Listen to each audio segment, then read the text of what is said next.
नमस्कार। स्वागत है आपका अपने चैनल ग्रैंड गौरव के ऊपर।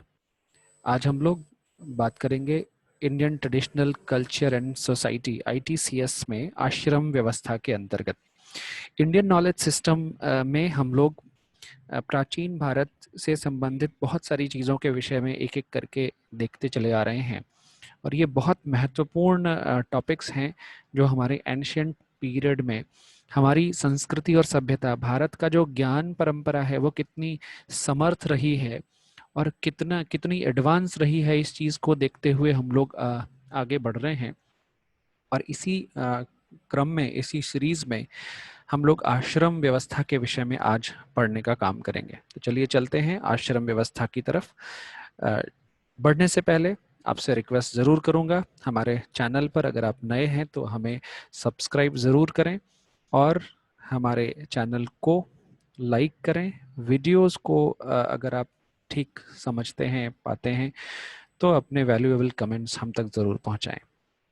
तो अगर हम आश्रम व्यवस्था की बात करें तो ऐसा कहा जाता है कि मानव का जो जीवन है, मानव का जो पूरा जीवन है, वो एंशियंट इंडिया में, एंशियंट पीरियड में 4 अलग अलग भागों में विभाजित किया गया था।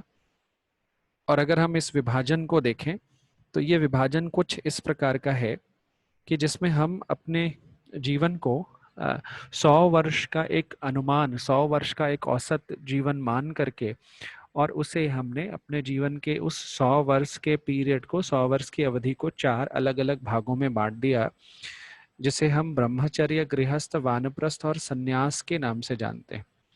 सो ये आश्रम का जो अर्थ है, आश्रम का अर्थ है stages of life. So we have divided the entire life into 4 different phases or stages, that is Brahmacharya, Grihastha, Vanaprastha and Sannyas. So let us move and proceed and let us try to see and understand. हाँ, अगर हम पहले अवस्था को, जीवन के पहले phase को लें या जीवन के पहले चरण को लें, तो पहला जो चरण है जीवन का, उसे हम ब्रह्मचर्य कहते हैं। तो ऐसा कहा जाता है कि अगर हम औसत आयु के रूप में 100 वर्ष का समय लेते हैं तो जीवन के प्रारंभिक 25 वर्ष जो है वो ब्रह्मचर्य आश्रम के नाम से हम जानते हैं। ये जो समय है ये स्टूडेंट स्टेज कहा जाता है। इसमें हम अपने जीवन में आगे, यानी आगे के 75 वर्षों में हम जो भी चीज करेंगे, ये पूरा समय आगे के 75 वर्षों की तैयारी के लिए हमें quality, skill, ability, knowledge, expertise हासिल करने के लिए बनाया गया। तो ये पहला चरण 25 वर्षों का, जिसका उद्देश्य है शिक्षा प्राप्त करना, कौशल प्राप्त करना, ट्रेनिंग लेना, डेवलपमेंट के लिए काम करना, ये सारी चीज़ें हैं। अगर हम इंडिविजुअल लेवल पे देखें तो इसी पीरियड में हम रिलीजियस ट्रेनिंग भी लेते हैं। ये हमारा एक फाउंडेशन फेज है जिसमें हम स्पिरिचुअल प्रैक्टिसेस के बारे में भी जानते हैं। सामान्यतः अगर हम देखें तो कोई भी बच्चा 5 से 8 वर्ष की आयु में अपनी शिक्षा को शुरू करके 14 से 20 वर्ष की आयु तक जाता है। तो इस प्रकार से हम 25 वर्ष के जो समय है, उस 25 वर्ष के समय को ब्रह्मचर्य के रूप में देख रहे हैं। ये ब्रह्मचर्य का जो समय था, ये 25 वर्षों का जो समय था, ये स्त्री और पुरुष यानी बालक और बालिका दोनों के लिए समान अवसर प्रदान करने वाला है। ऐसा नहीं है कि ये ब्रह्मचर्य का जो पालन है 25 वर्षों तक वो किसी एक व्यक्ति को करना है या किसी एक लिंग विशेष को करना है, लेकिन ये सभी को करना है।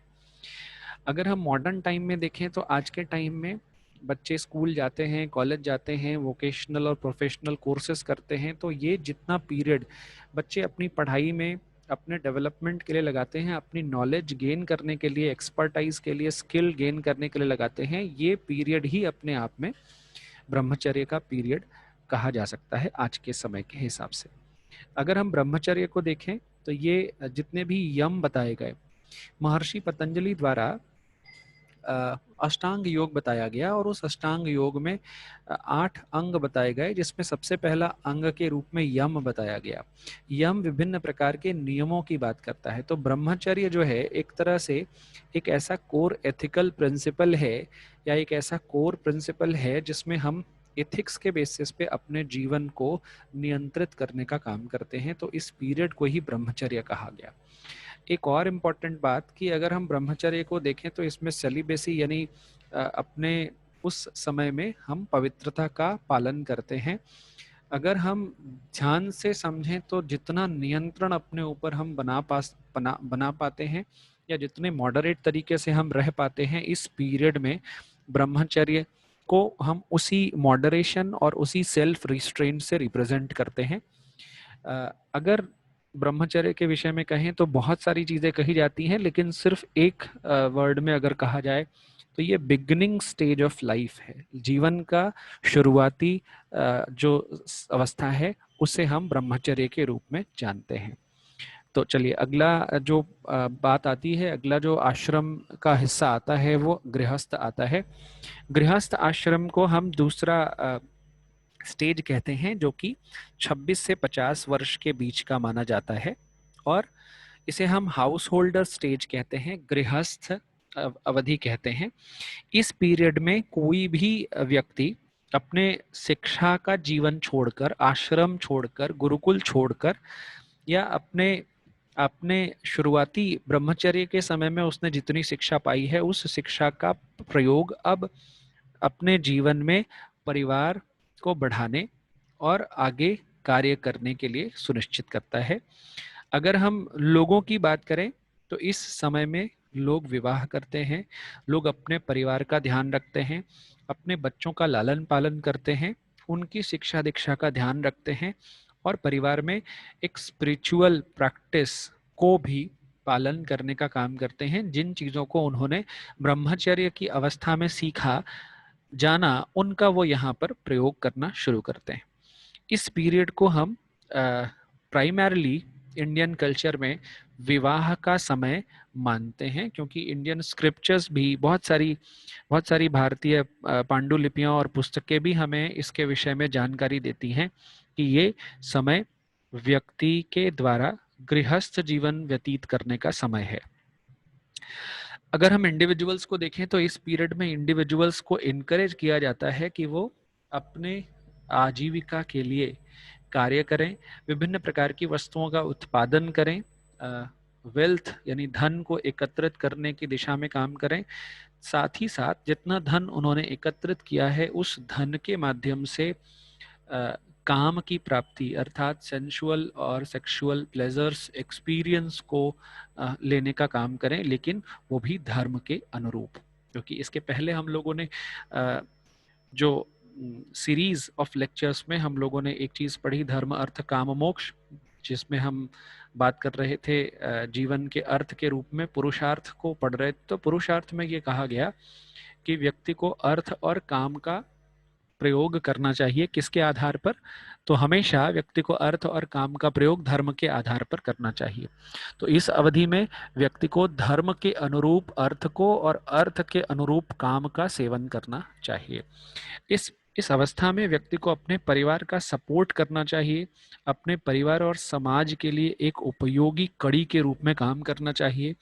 ये समय गृहस्थ इसलिए बनाया गया क्योंकि इसी समय में एक व्यक्ति अपने पारिवारिक जिम्मेदारियों को, अपने माता पिता को भी ठीक तरीके से देख सकता है, और साथ ही साथ अपने बच्चों को बड़े होते हुए देख सकता है। और जब तक बच्चे बड़े होंगे तब तक व्यक्ति जो है वो अगली अवस्था में पहुंचेगा। अगली अवस्था के रूप में हम देखें तो वानप्रस्थ का नाम आता है। ये वानप्रस्थ अपने आप में खुद को स्पष्ट करता है। वानप्रस्थ का अर्थ है वन की तरफ प्रस्थान करना, यानी ये थर्ड स्टेज ऑफ लाइफ है। तो ये वर्ष 51 से 75 के बीच में जाना जाता है। तो कोई भी व्यक्ति जो अपने जीवन के 51वें साल से लेकर के 75वें वर्ष के बीच में है वो वानप्रस्थ आश्रम में है। इस अवधि में व्यक्ति अपने परिवार की सारी जो आवश्यकताएं हैं, सारे जो दायित्व हैं, उन सारे दायित्वों से निवृत्त होने का काम करता है। एंशिएंट टाइम में ऐसा कहा जाता था कि अगर कोई भी व्यक्ति इस अवस्था में पहुंचा तो वो वन की तरफ प्रस्थान कर लेता था, वन की तरफ चला जाता था, अपने सारे मटेरियल या फिजिकल एंटिटीज को छोड़ करके स्पिरिचुअल प्रैक्टिस के लिए, पीस के लिए एकांतवास में जाता था, और वहां पर जाकर के वो ज्ञान, शांति और स्वतंत्रता के लिए काम करता था। तो अगर हम ध्यान से देखें तो ज्यादातर लोग जंगलों या वनों की तरफ जाते थे, लेकिन कुछ लोग ऐसे होते थे जो जंगलों और वनों की तरफ ना जाकर अपनी कम्युनिटी, अपनी सोसाइटी, अपने आसपास के लोगों की हेल्प के लिए और उनके स्पिरिचुअल अपलिफ्टमेंट के लिए काम करते थे। अगर हम इंडियन वे ऑफ लाइफ को देखें तो हमें ऐसे बहुत सारे एग्जाम्पल्स मिलते हैं जिसमें बहुत सारे विद्वान, ऋषि, मुनि सभी वनों में निवास करते थे, आश्रमों में निवास करते थे और एकांत पूर्ण जीवन व्यतीत करते थे। तो वो वानप्रस्थ आश्रम में रह करके वो काम करते थे। साथ ही साथ अगर हम गोल की बात करें तो आप लास्ट पॉइंट देख सकते हैं इस स्लाइड के ऊपर। The goal is to devote oneself to spiritual practice with a commitment to seva and in pursuit of moksha. इस अवधि में सबसे महत्वपूर्ण जो बात है वो स्पिरिचुअल प्रैक्टिस के प्रति कमिटमेंट है और सेवा के भाव के साथ। और इसी अवधि में हम मोक्ष या लिबरेशन के लिए कार्य करना शुरू कर देते हैं। अगली जो अवस्था है जिसे हम संन्यास आश्रम कहते हैं, ये चौथी अवस्था है।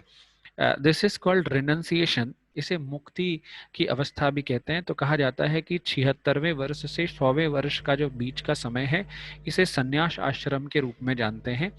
तो इस संन्यास आश्रम के लिए दो प्रैक्टिसेस या दो ट्रेडिशनल एंट्री पॉइंट्स माने जाते हैं।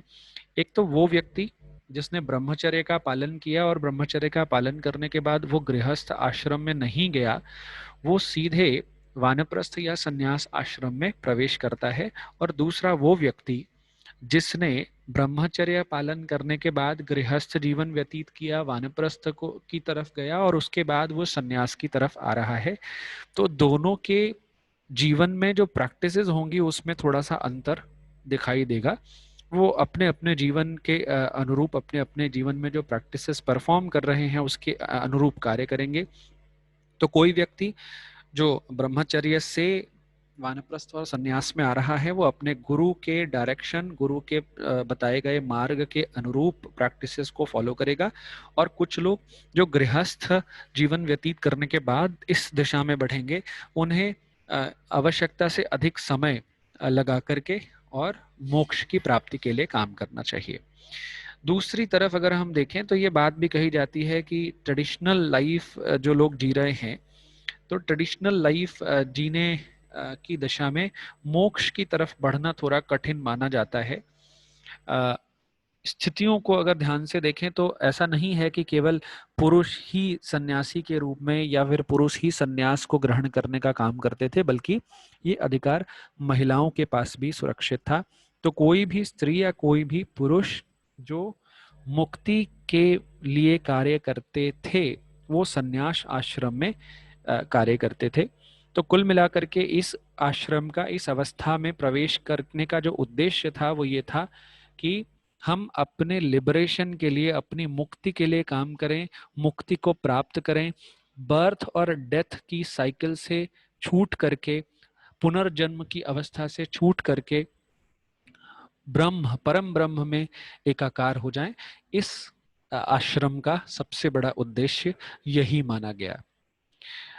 इसी आधार पर ये जो आश्रम व्यवस्था बनाई गई, इस आश्रम व्यवस्था के आधार पर ही हम संस्कारों की बात करते हैं। तो कहा जाता है कि मानव अपने जीवन में 4 आश्रमों में जीता है। ब्रह्मचर्य, ब्रह्मचर्य के बाद गृहस्थ, गृहस्थ के बाद वानप्रस्थ और वानप्रस्थ के बाद संन्यास आश्रम। लेकिन इन 4 अवस्थाओं में जीते हुए हमें 16 प्रकार के संस्कारों का पालन करना पड़ता है। तो वो 16 प्रकार के संस्कार हमारे जीवन के ऐसे एक्टिविटीज या ऐसी चीजें हैं जिनका आध्यात्मिक और एथिकल, आध्यात्मिक और नैतिक महत्व बताया गया। और ये संस्कार है, इसे संस्कार कहते हैं। It is a kind of practice which is very crucial to be lived। तो संस्कारों की अगर हम बात करें तो संस्कार 16 बताए गए। अगर आप ध्यान से देखें तो गर्भाधान संस्कार, पुंसवना संस्कार, उसके बाद सीमांत तन्नयन संस्कार, जातकर्म संस्कार, निष्कर्म संस्कार, अन्नप्राशन संस्कार, चूड़ाकर्म संस्कार, उपनयन संस्कार, समावर्तन संस्कार, विवाह संस्कार, अंत्येष्टि एक प्रकार का संस्कार। तो ये 16 प्रकार के संस्कार हमारे जीवन में बताए गए, जो कि एक मानव के रूप में सभी आश्रमों में जीते हुए हमें इन 16 प्रकार के संस्कारों में अलग अलग संस्कारों का पालन करना चाहिए। तो आज की जो क्लास है, आज का जो लेक्चर है, इसको यहीं पे हम समाप्त करते हैं। आशा करते हैं कि आपको ये वीडियो ज़्यादा वैल्यूएबल और नॉलेजेबल लगेगी। इसी के साथ हम आज के इस वीडियो से विदा लेते हैं। आपके लिए अगली वीडियोस के साथ, अगले ज़्यादा वैल्यूएबल कंटेंट के साथ और इंडियन नॉलेज सिस्टम के और नए नए आयामों के साथ जिससे आप परिचित नहीं हैं, उनसे हम रूबरू कराने आप तक ज़रूर आएंगे। जाने से पहले हमेशा की तरह मेरा निवेदन, हमारे चैनल को आप सब्सक्राइब करें, लाइक करें, शेयर करें, अपने वैल्यूएबल एडवाइजेस, सजेशंस, कमेंट्स हमें ज़रूर बताएं। इसी के साथ मैं आपसे विदा लेता हूं। Thank you.